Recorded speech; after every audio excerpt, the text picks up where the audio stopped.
I don't know exactly when it started, but there was a moment when company CEOs stopped looking like people and started looking like NPCs generated by an AI trained on motivational phrases from LinkedIn. They said things like, "Our priority is the user experience," while firing 900 employees over Zoom. They stopped having soul if they ever had one, and they were all the same. Uniforms, interchangeable, like a box of chocolates, but instead of chocolate, filled with layoffs and million-dollar bonuses. And then he appeared, Satoru Iwata. Mushroom hair, a smile of "I'm embarrassed, but I'm going to do it anyway," and a phrase that to this day has already gone down in history. On my business card, I'm a corporate president. In my mind, I'm a game developer, but in my heart, I'm a gamer. This week marks 10 years since his death, July the 11th of 2015. 10 years since the best president in the history of Nintendo and possibly the video game industry left us forever. And if the news itself is already quite painful, on top of that, he couldn't see with his own eyes the resounding success that the Nintendo Switch was. I know that when someone passes away, a mystical aura is created around them, as if suddenly nothing bad can be said about that person and everyone idolizes them. But the thing is, many CEOs have died and no one remembers them. No one is excited about the spiritual legacy of the CEO of THQ, with all due respect, eh? And I'm sure that if Bobby Kotick were to pass away tomorrow, there will be no mourning, there will be memes without any respect whatsoever, and the only concern will be whether he laid eggs before dying. And it's just that when players, developers, friends, and even competitors only have good things to say about you, it means you did something right. And not well in the sense of he doubled the ROI. No, well in a human sense. While other executives like the CEO of Take-Two admit that they don't play video games and are not interested in them, we have Satoru Iwata, who more than a businessman was someone who loved video games. And not only that, but was someone who knew how to make them. And precisely because he greatly respected video games, he also greatly respected the people who made them. Iwata was one of the few executives who treated developers as people, not as resources. He knew that if the people who make video games are burned out, scared, or fed up with life, they will hardly be able to make good video games. And of course, we loved him. Damn right we loved him. Even if you didn't have a Nintendo console, even if you hated the Wiimote, you liked Iwata. It was impossible not to love him, because when someone speaks with genuine passion about the same thing that makes you happy, then you share the most important thing, respect. And in an industry where respect is often the first thing sacrificed when the budget skyrockets, Iwata was an anomaly. So, on this 10th anniversary of his death, let's talk about Satoru Iwata. We're going to tell his story, and we're going to contribute to that beautifully poignant idea that a person doesn't completely die as long as they live on in the memories of others. I've been preparing this video for a month, and for it, I've relied on the book Ask Iwata, a compilation of interviews, reflections, and quotes from Satoru Iwata himself. Before we begin, I want to make one thing clear. Many of these transcripts come from direct translations from Japanese to English.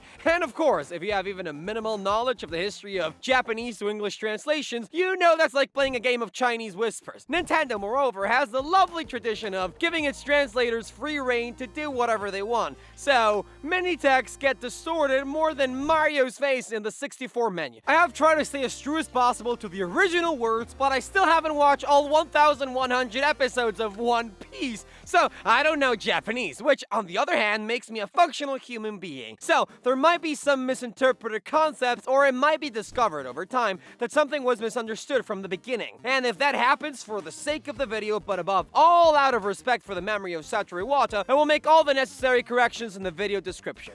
That said, let's begin. All of you who have ever been passionate about something, an art, a craft, a video game, or the unhealthy combination of all three, have had an eureka moment. That moment that clicks and makes you love what you have just discovered. Maybe it was the first time you played a guitar and a note came out without your ears bleeding, when you wrote a dialogue that moved you upon rereading it, or when you see a dog poop on the ground and thought, "I should study business administration." And in Iwata's case, it was a calculator, a programmable HP 65 that in the 70s was nothing short of space technology, literally used by astronauts. And Iwata dreamed of it. At 16 years old, he spent weeks washing dishes in a part-time job to be able to buy it. And when he finally got it, instead of using it to find out once and for all what 8 times 7 equals, he programmed a minigame on a calculator. I know that after seeing Doom run on a pregnancy test, it doesn't seem so impressive, but Iwata did it without manuals, he did it without Stack Overflow, purely through trial and error like a bull without using pills. That was his eureka moment, and from then on, his life began to revolve around a single idea: making video games. After that came the Commodore PET, a computer that he disassembled piece by piece just to understand how it worked. He didn't have YouTube, online courses, or anyone to teach him. Just intuition, trial and error, and no fear of not knowing how to put it back together later. He started spending weekends in the computer department of the Seibu Center in Ikebukuro, kind of proto-curies full of amateur engineers, anonymous geniuses, and students who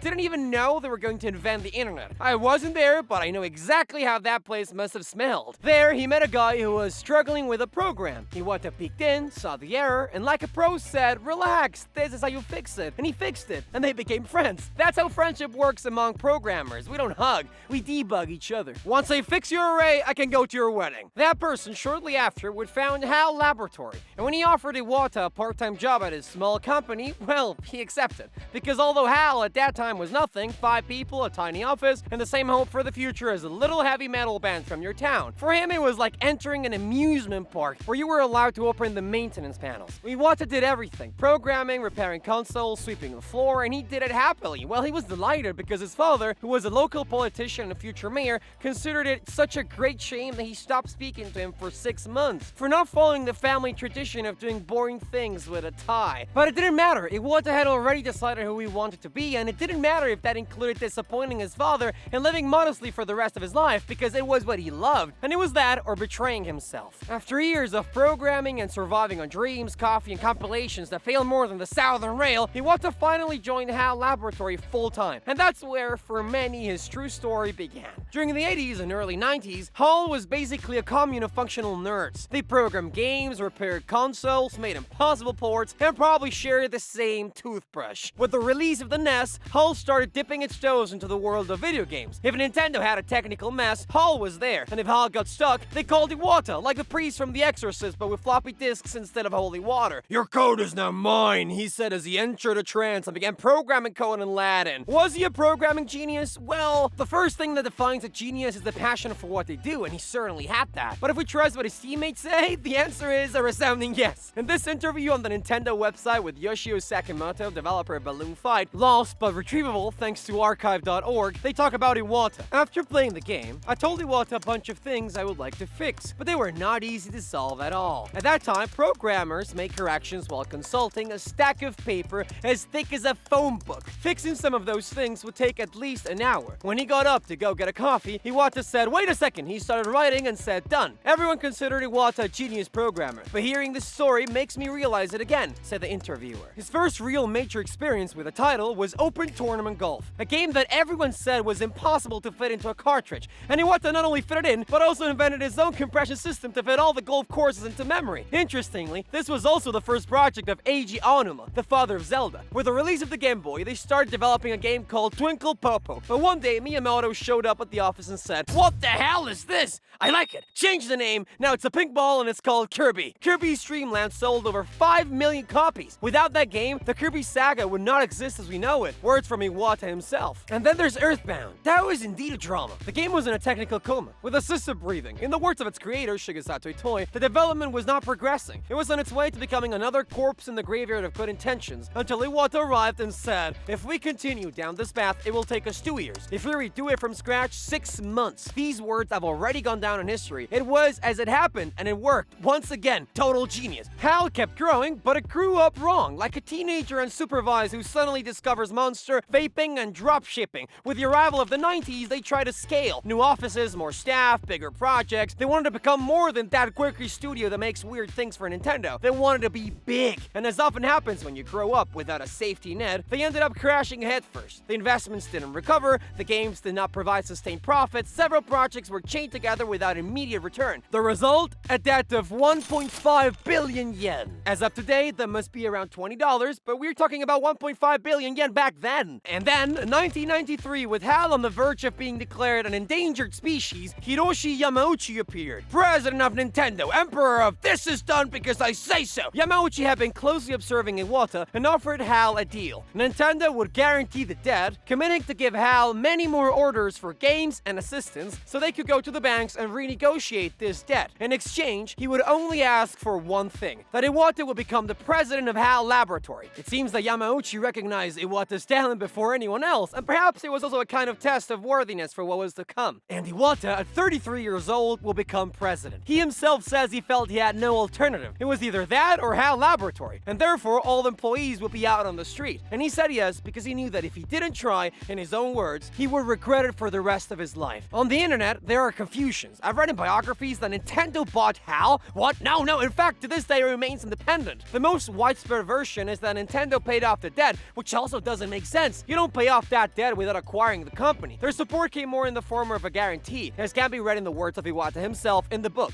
Then came the difficult part, negotiating with banks. Finally, and with the support of Nintendo, they managed to renegotiate the debt to repay it in 6 years, without closing the studio, without selling it, and above all, without laying off anyone. Because for Iwata, the solution was never to reduce the workforce, but to protect it. If to save the business you have to fire the people who make it possible, you've already lost everything. And this is where we truly see why Iwata was, for many and for me included, the best executive to have ever been in the video game industry. You have CEOs today making million-dollar bonuses for literally not meeting objectives, and you have companies with million-dollar profits making rounds of layoffs every 6 months. Iwata was clear that what mattered was not the intellectual properties, it was the people. Every 6 months, I would meet individually with each employee. It didn't matter if there were more than 80 or 90 people he recounted, because for me, the type of company where I would like to work would be one where the boss understands me, and where they also think about my own happiness and quality of life as a worker. We decided that the purpose of HAL would be to make our own employees, customers, and also players happy through the creation of good product. Iwata led as he programmed, like a total genius, and he managed to save HAL. So besides being a good boss, he was also a good businessman. When a large number of people are part of the same project, there are tasks that can be easily distributed, while others cannot. As is often the case in any work, there are often parts where the production process slows down,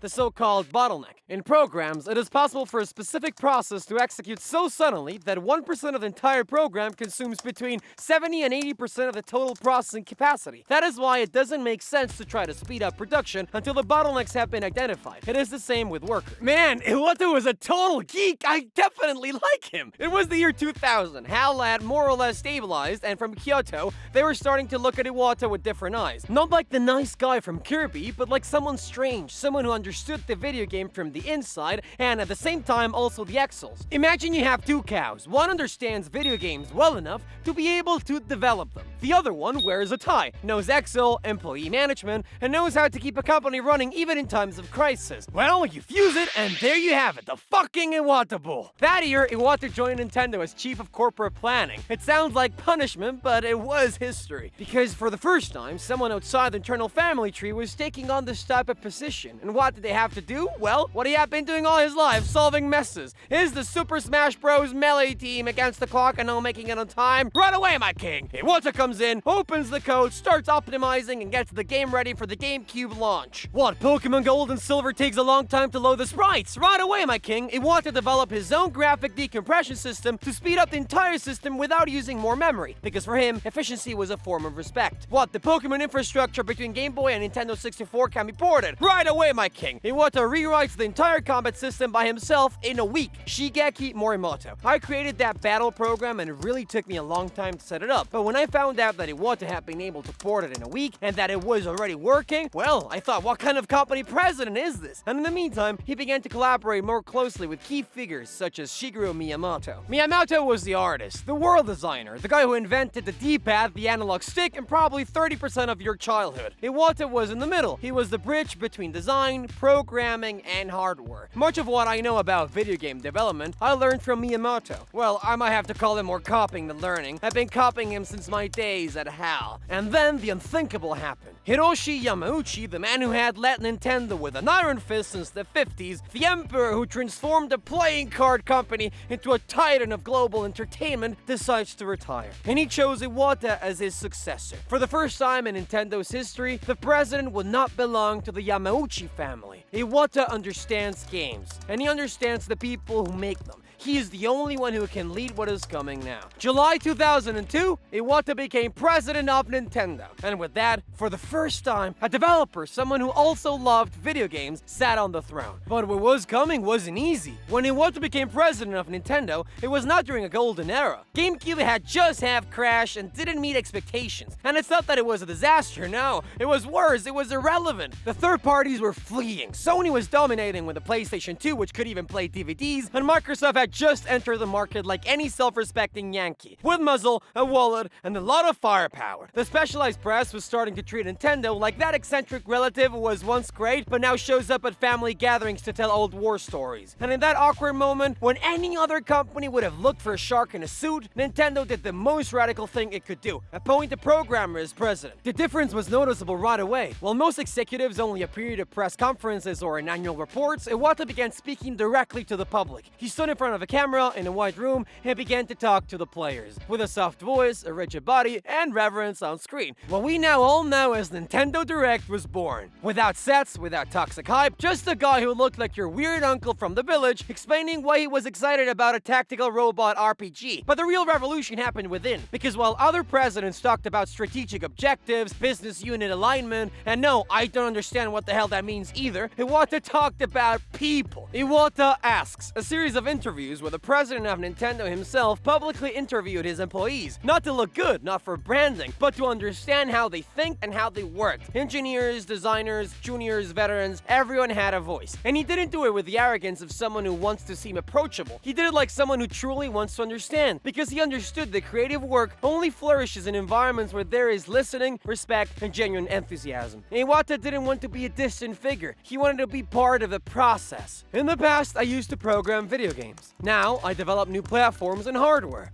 My work has changed drastically, both in volume and in substance, but deep down, my mentality and stance are practically the same. I may no longer be a programmer, but I always sit with the programmers, and I'm part of the creative projects, which is why I will always feel like one of the creators. While the industry bet on more realistic graphics, more dramatic shots, and the sepia filter, Nintendo was betting on a dog that does yoga. You want to propose something that today seems normal, but at that time was heresy: Blue Ocean Strategy. Blue Ocean Strategy is a business approach that proposes stopping competition in saturated markets, the red oceans, and instead creating new market spaces without competition, the blue oceans. Instead of fighting for market share within existing industries, this strategy seeks to innovate in value, offering products or services that break within the established norms and generate entirely new demand. That is, not to compete in the war, but to directly change the battlefield. Instead of looking at traditional gamers as the only target, he thought of mothers, grandparents, children, teachers, office workers, elderly people who had never touched a console. He said that if someone didn't play, it wasn't because they didn't like video games, but because no one had thought of them. No one had offered them a gently entry point, a big button, a clear interface, or a game that didn't shout at you. In Ask Iwata, he explains how they were inspired by Apple to design part of their future strategy. And if you look at the Wii, it's white lines, it's almost medical interface, it's hospital sounds. The influence is crystal clear. Although, if I get picky, Apple sold status, Nintendo sold curiosity. The Wii controller did not impose. It didn't intimidate. It didn't look like a spaceship, nor it didn't require you to know 14 combinations to crouch. It literally looked like a TV remote. But let's not get ahead of ourselves. In 2004, Nintendo introduced its new handheld console. It saved territory where it had always reigned, but even so, it decided to take a risk, because if there was one thing Iwata was clear about, it was that you can't protect your territory by repeating formulas. Knowing Sony was already trying to sneak into your house with a handheld console. Then they announced their new console with 2 balls and 2 screens. It didn't have the power of the PSP, it didn't have a futuristic design, nor did it have an interface that made you feel like you were in the year 3000, but it had a stylus and a white menu, white like depolated eggs. Nintendo DS. Many laughed. A portable console with 2 screens? Are 2 screens better than 1? From Edge Magazine, does Nintendo think more screens are better? Well, here you go. A bit of a strange mockery, to be honest. I can't imagine how they're reacting when they put 2 joysticks on the controls. Lol, 2 joysticks. Idiots, if more joysticks are better, here you go. Everyone thought with the same old logic. More specs, more muscle, more power. But Iwata wasn't playing that game. He didn't want to sell the most powerful console. He wanted to sell the most accessible one, the most universal one. And that's why, along with a DS, they launched Brain Training, a game where a floating head promised you would learn to multiply 8x7 by heart, even though it later turned out that Brain Training didn't train your brain at all. I have always said that the Nintendo DS didn't sell games. It sold first times. The first time you cared for and petted a virtual dog, the first time you blew into a console like an idiot because the game asked for it, the first time a console told you to close your eyes, to draw, to talk. Suddenly, developers had a different canvas. 2 screens, a microphone, a stylus, mechanics impossible possible on any other platform. Creativity ceased to be optional and became mandatory. And with that, the Nintendo DS became the best-selling handheld console in history. More than 150 million units. It exceeded any possible expectations. And if it had worked so well for them with the DS, why not repeat it with the home console? And that's how the Wii arrived. A console with a risky name, with graphics from 2 generations ago, without HD, which many have forgotten, but the resolution was 480p. This was the Wii. And with a controller that looked like your TV remote, if you put the horrendous silicone cover on it, your grandmother surely would have tried to turn on the TV with it at some point. And they didn't just announce it without any complexes. They turned it into an identity. We as a play on words. We, us. Not you, damn gamer with 400 hours of military shooters. No, us. Your mother, your father, your nephew, your grandfather, everyone. And this was not just an aesthetic. It was a total campaign. Nintendo's advertising during the Wii era was one of the most aggressively innocent industry has ever seen. While the competition sold you explosions, muscular men with more trembolone than red blood cells in their veins, Nintendo, on the other hand, showed you your mother doing yoga on a wide scale while a soft beep and a voice told you good balance. And that's where Iwata wins. Because it's not that they were not competing with Sony or Microsoft. It's that they were competing on another level. Wii Sports was the greatest example of the concept. It was understood in 2 seconds. No tutorial, no reading, nothing. You just moved your arm, the ball would go out, your grandma would fall to the ground and break her hip. Everyone laughed. The pure definition of happiness. And it worked. Oh, yes, it worked. The Wii started appearing in hospitals, clinics, and nursing homes. For more than 2 years, the console was sold out. Literally, there was no stock. Nintendo had factories working at full capacity, and still they couldn't meet the demand. It became a cultural phenomenon. The perfect Christmas gift. At that time, Nintendo was a money printing factory. It became the most valuable company in Japan. This GIF flooded internet forums. And just when it seemed that everything Nintendo touched turned to white gold, the 3DS arrived, and for the first time in years, things didn't go so well. The console was trying to have another original concept, 3D graphics without glasses. Trying to change the rules again, but the launch was lukewarm. Few game offerings, high price, and an idea that although interesting was still just a gimmick. Something you used the first few times, said, oh, how cool, and never used again. It didn't offer gameplay mechanics. It wasn't a change so spectacular that it would sell you a console for it, and on top of that, some people got headaches from it, but of course, it was the era when 3D on televisions was the future of entertainment. But the main problem was the price. They made a huge mistake that Iwata would confess to the investors. They misinterpreted the overwhelmingly positive reaction from the public at E3. Given the favorable reactions from the E3 show, which tell us that people are likely to appreciate the value of Nintendo 3DS after experiencing it, and after carefully considering a number of factors, we concluded that we should propose this price to consumers. Moral: if you show enthusiasm for a product publicly, they might raise the price. This was a major blunder that caused extremely poor initial sales, to the point that Nintendo was forced to cut the price in less than 6 months, something that had never happened with any other console. The console cost $250, and the public thought it was expensive. How times have changed, huh? Years later, Reggie stated that he was betting on a more aggressive price, $199, especially considering the weak initial catalog, but that Iwata leaned towards a higher price due to the financial considerations as well. The good sign is that it managed to recover, and in the end, the 3DS became a success, not to the levels of the DS, but still a success. The problem would come later. In 2012, the Wii U arrived, and everything went wrong. Everything went wrong. The name confused the players. Many people thought it was an accessory for the original Wii. In fact, there was literally an accessory called Wii U Draw. The marketing was weak, the games arrived late, and the third parties did not show up at all. We have relaxed our marketing efforts so consumers do not understand what is good or unique about the Wii U. Iwata.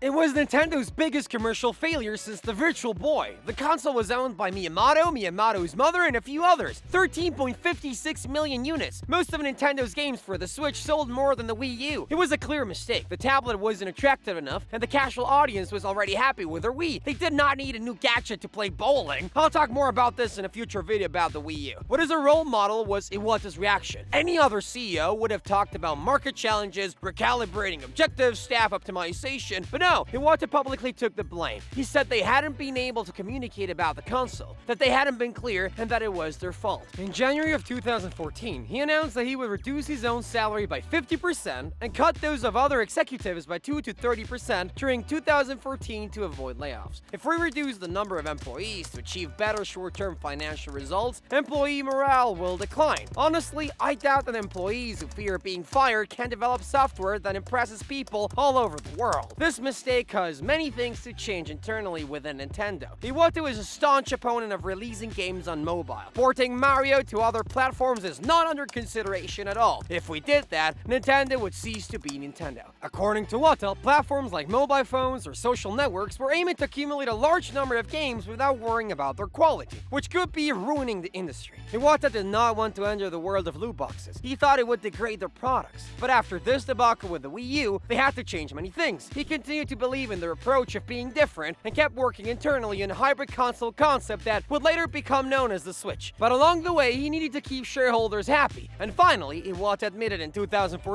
that it did not make sense for Nintendo not to do business on smartphones, which could use these games as a catalyst to make the leap to a Nintendo console. And he started to explore ideas. Among them, he began to internally propose the development of Pokemon Go. But in 2014, users began to notice something strange about Iwata. First, in June of 2014, for the first time since he became president, he announced that he would not attend the E3 of 2014 due to medical recommendation. Days later, it finally came to light that after some tests, they detected a tumor in the bile duct, a very early stage cancer. And therefore, in mid-June, Iwata would undergo surgery to remove it. Iwata issued a public letter on Nintendo's official website to explain that the operation had gone well. After the operation, and while he was recovering, Iwata continued working from home, and it wasn't until October that he returned to work regularly at Nintendo's offices, emphasizing that he felt healthier after the operation and to everyone's relief. In November of 2014, Iwata reappeared in a Nintendo Direct after months of absence, but in that transmission, Iwata looked much thinner. Nevertheless, he was very lively and had the humor he used to have in his presentations, but his visibly thinner reappearance did not go unnoticed. Many people who were not up to date with the news were surprised to see him. Iwata, the next day, gave a reassuring message to his audience confirming that he had undergone surgery and was progressing well and recovering. Already in 2015, in March, Nintendo announced its entry into the mobile market as had been hinted months earlier, and in April, Iwata made what would be his last appearance in a Nintendo Direct, along with Yoshiaki Minamoto, showing that he was still fighting a battle against cancer and raising concerns among fans. In June, leading up to the E3 of 2015, Nintendo decided on something quite original. The presentation would be done using Muppet-style puppets instead of doing it in person. The presentation was well received and to this day is remembered fondly.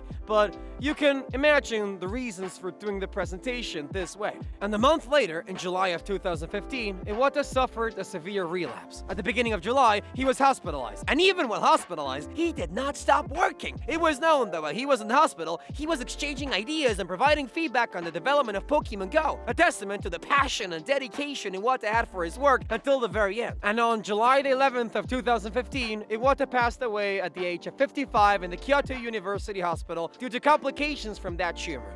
And here, unfortunately for everyone, ends the story of Satoru Iwata. A man who saved HAL, who turned Nintendo into the most profitable company in Japan, who interviewed his employees in public, who programmed games at night, who rewrote graphic engines in a week, and who above all, never stopped being a player. Iwata was not perfect because absolutely no one is, but his legacy is not in the numbers. It's in the way, in the how, in having demonstrated that you can lead without exploiting and that you can fail without betraying. The only thing that bothers me is that he couldn't see the resounding success that the Nintendo Switch was and the best era in its history that Nintendo is living through, thanks to all the legacy and everything Iwata built during those years. When I was little, I used to get sick and had asthma. I was the kid who got bullied at school. I saw the world through the eyes of a fragile and weak person. The first company I joined was very small, probably in a disadvantageous position compared to the big companies. It was very positive for me to experience how the most vulnerable people feel. Even after becoming president of Nintendo, I never announced who I was and the experiences I lived. Although the path was tough and full of difficulties,